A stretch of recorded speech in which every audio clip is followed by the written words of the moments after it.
Oscar and Orion couldn't stop thinking about what the bird had told them. The next morning, Oscar paced back and forth across Eryka's desk. Do you think they're okay? I've been thinking about that child all night. Maybe we should go check on them.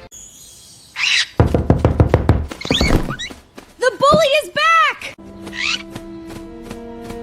What happened?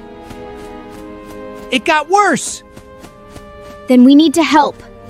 Right now.